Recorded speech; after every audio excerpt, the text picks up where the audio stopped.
Hello, friends and fellow seekers. Welcome back to the Law of One Spiritual Advice Podcast. My name is Elle, and I return to speak on some Law of One and spiritual philosophy and some life experience in order to hopefully serve you, is the idea. So today I had a good one that came to me while I was, let's say, meditating. So I was like, what should I talk about? And this quote came to my head that I hadn't thought about in a long time.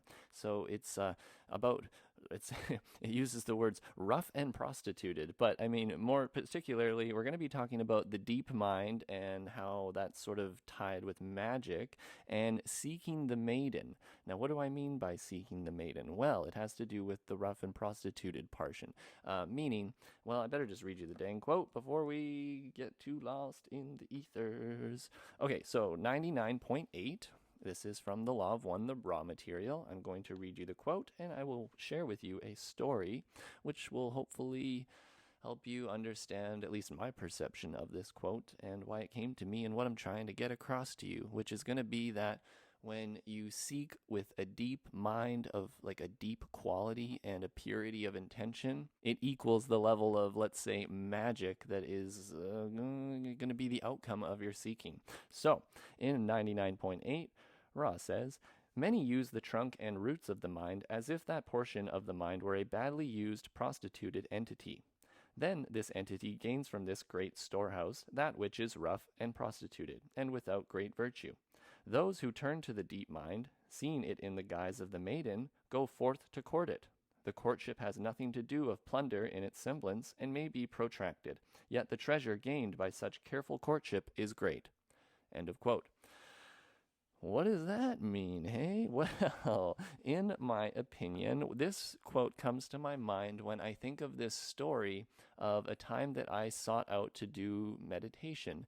And, I'm a guy here, so I'm going to talk to you as if, seeking out the maiden of the female version. But when I'm speaking of that, I would want you to kind of recognize that that's the spirit is like the feminine, in my opinion. It is, the lower aspects of your chakra are the masculine, and the higher aspects of your upper half of your chakra body are the feminine aspects. This is my understanding. So when we are, living in the life and the masculine type of thing, and we're using the upper chakras as well, where we're using the deep mind, let's say, we're using the spirit portion of our bodies, and as it says, sort of the maiden, which we shall either use as somebody that you respect, like a lover, like a relationship, or you have the other option, which is to use it like it's just like a tool, like as they say, like a rough and prostituted entity. Well, you can kind of think of the difference between, I know it's not a very good word to use, but between that word and, somebody that you love and in a relationship and deep and care for and things like this, okay? So when you're going to meditate or to seek deeper things, to seek metaphysical truth, to seek answers within yourself. These are, in my opinion, all sort of trying to say the same things in different words. Well, there is a quality and depth of your seeking, which, in my understanding, is linked to the quality of, let's say, the outcome of the magic of that moment. And I had an experience very much like this. Now, when I think about it, this was almost like 5, 6 many years ago, and maybe I should have a newer story to tell. Maybe I'm not seeking with as much depth and quality that I should be. But yeah, so like 5, 7 years ago, I was really getting into meditation and understanding the importance of the dailiness of meditation. But not only that, I think it was that I read this quote and I kind of started to understand that when, if you start to do a daily meditation, you do start to understand that the intention that you go into the meditation with very much will affect sort of the outcome of the meditation. Now, of course, you don't go into something necessarily to gain something like that. You kind of need to go in like just with like good intentions to serve, and what will be, but you can still make the attempt in a more sort of pure manner as opposed to just closing your eyes and saying, okay, I'm meditating, right? You can prepare for the meditation. You can treat it and honor it like it, in a bit of a ritual. So even for me, for a meditation, right? At first, you're starting out, you're just like, okay, I'm just gonna spend some time, close my eyes, enjoy this moment, see how things feel. And then eventually, over time, you start to realize that you can it's a bit of an art in that you have to sort of woo yourself. You need to woo the maiden. You need to woo the spirit side of yourself. So I picture it in my head as, I treat myself with a deep, deep respect, and, like I come to myself with flowers and honor, and I'm dressed up nice. And instead of, just showing up downtown on a street looking for some treasure, right? Instead, right, we're going to take time to prepare myself, get myself into a good state of mind, and maybe even do a tuning song, which, I've sang for you before. I am the circle and you are healing me, or whatever your tuning song is, something that helps you get into that moment. Well, when you do these sorts of things, the magic starts to flow because you're sort of wooing the maiden, you're wooing your mind. So my story, which I'm telling in a weird way, 5, 7 years ago, whatever, I understood this concept. And so what I did was I thought, hey, today I'm going to go find a wonderful, beautiful spot in nature. And I am sort of like, I wanted to not be really where there was any traffic, to be honest with you. The traffic sounds always get to me, which I try so hard not to let them. But of course, what you resist persists, as they say. So I tried to go out, find a beautiful spot in nature, which I did. It actually took me, like, I had to drive somewhere like 15 minutes. And then I trekked through this spot, which I thought would just look like a nice place to be. And then as I'm walking through, it's actually all muddy and gross. But that's okay. Trying to keep positive, keep pushing along. And, I end up finding myself sitting on a log in the sun, looking out at a river, and there seems to be nobody around. And I'm feeling quite good about this. So I'm also in a state of gratitude, trying to be very grateful for this moment and for my life and for everything.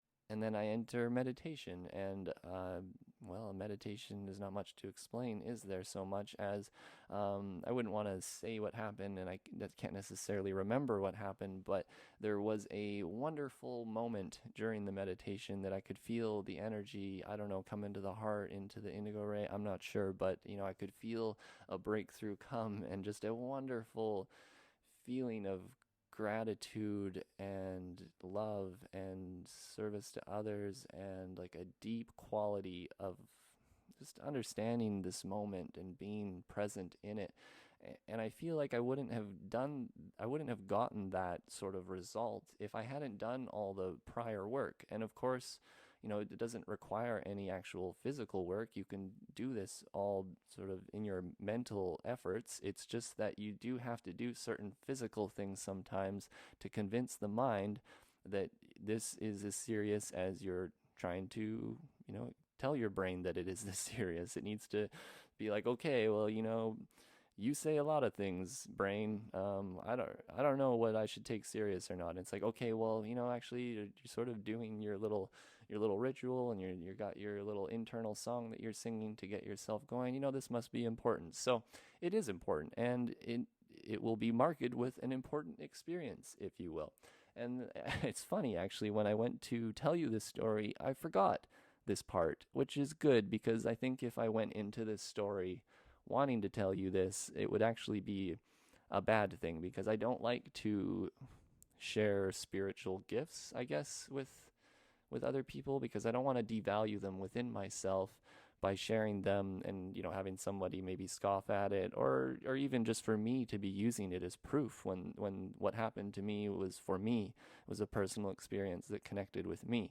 And so, but because I forgot about it, I feel that as I spontaneously it's coming to me, I should share it, and because it's important, and it really goes in line with this story. So what happened was, on my way out, obviously I just had a wonderful meditation. I was feeling very grateful, and I just had this sort of inner satori moment, realization of beauty. And I'm walking out, and what do I see laying before me? I guess I must have took a different path back.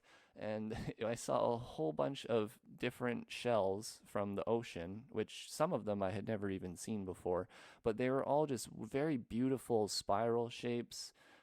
It basically what it was in my from my perspective, my opinion, I think what happened was that a bird had, probably picked up all of these different shells in its week or however long it was, and it would go and sit here and eat the stuff out of the shells and leave the shells. But I found all these beautiful, geometrically wonderful different shapes, and some of them were even wear down from the sand and made like beautiful spirals, like stuff that you could almost put on a necklace. Anyways, it was like I found treasure. And I felt like in that moment that it was a sign as to the rightness as to what had just done. It was the rightness of, hey, when you go to enter this meditation, this experience, like it doesn't necessarily mean that you have to do this each time, but it was just showing me like, hey, all the work that you did to court the maiden, right? I came to her with flowers and love and deep respect and honor and brought her to a beautiful place on the beach, right? Put a blanket down and love was made, if you will. Do you see what I'm saying? So in this quote right here, it says, I'm just going to read it to you again, now in perspective of my story. Many use the trunk and roots of the mind as if that portion of the mind were a badly used prostituted entity. This entity then gains from this great storehouse that which is rough, prostituted, and without great virtue. Those who turn to the deep mind, seeing in it the guise of the maiden, go forth to court it. The courtship has nothing of plunder in its semblance, and may be protracted, yet the treasure gained by such careful courtship is great. So you can seek, my friends, and you can seek as you will, and you don't necessarily need to seek deeper than you feel that you need to seek. But if you seek, the depth of your seeking has very much to do with the outcome of the seeking. And I mean this mostly internally. Like externally, it can be a little bit different when you're trying to serve others. The outcome of your intention may not always equal the quality of your intention, and that's okay because it's really the quality of your intention that's important. But when it comes to internal mental processes, I know that when I started a daily meditation, riddles and puzzles and things of my life that I had been very perplexed about started to be revealed to me with each session, I suppose. Each time that I was ready to receive that information, it came to me. And it really is just like, another way to explain it is, sometimes right before you go to bed and you have all these wonderful things that you need to write down. Oh man, I gotta write that down so I don't forget it. Well, this is what this meditation work is, and this is what can come of it, is if you take it seriously, you honor it with a sort of dailiness or whatever you feel is appropriate, and a time length that is appropriate to your seeking. It's that you take it serious, and if you do take it serious, I mean, not too serious, but you take it serious, and the magic can flow in a more harmonious manner because you are sort of, I guess, vibrating in a more harmonious manner, and the purity of your intention is pure, and so you shall get more pure treasure, if you will. So I had just two more quotes here, just to give you some purity of intention quotes. They're talking in this quote about tarot cards. So I don't want to get too far into those. But this one in 95.23, they mention, we may note that the great cat guards in direct proportion to the purity of manifestation of intention and the purity of inner work done along this path. So, just kind of wanting to connect to you the idea of purity of intention. I felt like the story that I just told you demonstrated that the purity of my intention, at least that day, to seek a deeper meaning within myself and to do it with honor and respect, that was, I suppose, rewarded with a sort of a pure treasure. And now in 96.4, this is where I was stating that when you're attempting to serve others, I don't want you to get confused. Sometimes the purity of your intention may be very pure, but when you go to serve an other self, you have to deal with their free will. And so things can get mucky, and the outcome of your intention is not always the same as, how you kind of hoped it was when you were going into it. So in 96.4, they say, may we note that just as each entity strives in each moment to become more nearly one with the Creator, but falls short Just so is physical spotlessness striven for but not achieved. In each case, the purity of intention and thoroughness of manifestation are appreciated. The variance between the attempt and the goal is never noted and may be considered unimportant. End of quote. So you see here, they're saying it in a more realistic sense, in a more physical sense, that you can always strive for the perfect thing. You can strive for the ideal. However, the outcome will be as it is. Another way to say that is thy will be done. As long as you are, hopefully trying your best not to make massive mistakes and projecting onto others and taking responsibility for yourself, then I think, if you're working with the purity of your intention, you should be going on a good path there.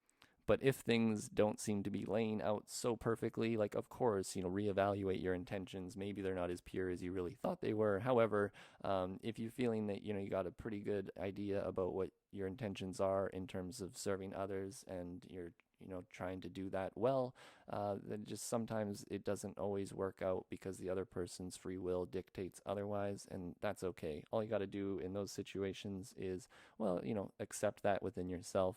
You can still try to connect with the other person in various ways that, you see fit. However, you don't want to force anything. All this free will can get real icky and mucky. And I think lastly, I just want to tie this in with, although I'm talking about respect for the self, I do really think that you need, we all need to do this. We need to see ourselves, I suppose, put ourselves on a pedestal. Of course, put everybody on that pedestal with you, but you need to put yourself up to a place that you feel that you deserve respect, that you deserve answers, that you deserve health, that you deserve love. Like the purity of your intention to serve others, it can only sort of be as pure as your intention to serve yourself in a way, right? Like, I can't be kind to others necessarily if I can't be kind to myself, because everybody out there is a mirror for you. It's a mirror for me. And all I can do is just project onto other people, whether I really like it or not. That's just the nature of this universe. And therefore, I must honor myself with a high amount of respect and have a duty towards serving myself, so that I can then have that same reflection onto others when I feel that I have the duty to attempt to serve them, or to have the duty to see them with the same respect that I respect myself. It goes both ways, of course. And so I just want you to know that you respect yourself and you can respect others, and this should help you with the purity of, basically to purify your intentions, because the more that you take responsibility that this is all internal work, the more that the mirrors will reveal, the mirrors of the outside world of people you interact with will reveal your internal biases and reveal your trigger points and reveal to you where you need work in acceptance. And through that mirror work, you're able to purify your intentions, and you can do that as with a daily meditation. Maybe at the end of the day, you set some time aside, and you just 5, 10, 15, 20 minutes, whatever it is, and you just seek to sit in the now, in the moment. And meditation, I guess I'll just mention, it works for me kind of two different ways. I have one portion of my meditation which seems to be that answers will come to me. And then there's another portion of my meditation that does seem to be more just directed towards silence and sitting in the now, in the moment, and not letting the brain become too active. I don't really think there's much issue with either of them. However, that is just my experience with meditation. So the answers will come if you seek them. Knock on the door, and it will open. Ask, you will receive, whatever you want to call it. And when you ask for good things, ask for deep things, ask for some quality answers. If you go in saying, I want to know the answer to the universe, or why is this universe created? I kind of want to know. I don't know. Maybe I want to know. Well, you're going to get some answer that's kind of the answer, right? If you really seek within yourself, like, I want to know this. For me, I almost had a near-death experience, 15 years ago, something like this. That led to an internal, what the heck is going on? I want to know. Right? So it's my call became more pure. My intention to know the truth became more strong. And within that, here I am today, this wonderful weirdo that is now speaking to you through some internet. So you guys, thank you so much for listening. If you appreciate the podcast, please give it a like. That makes me, understand that you kind of like the topics, you like this whole thing going on. If you can leave a comment, appreciate that. Give it a share. Make sure you subscribe. And if you find value in what I do, I do like to I want to be doing this on a more long-term basis, and I do need your assistance to do that. I want to provide all of this spiritual philosophy and my understandings for free, and I can do that by you jumping on my Patreon. It is extremely appreciated. You can send me a one-time PayPal. Doesn't really make a difference to me. I do like the Patreon because it gives me a long-term steady idea of where this is going. But a one-time PayPal always brings a smile to my face. I just paid for another year of the website, the hosting and the website names and all of that stuff, all that fun business, right? Of spiritual work, of paying money for things. So, anyways, you guys, thank you so much for listening. I love you. Take care. We'll talk again next week.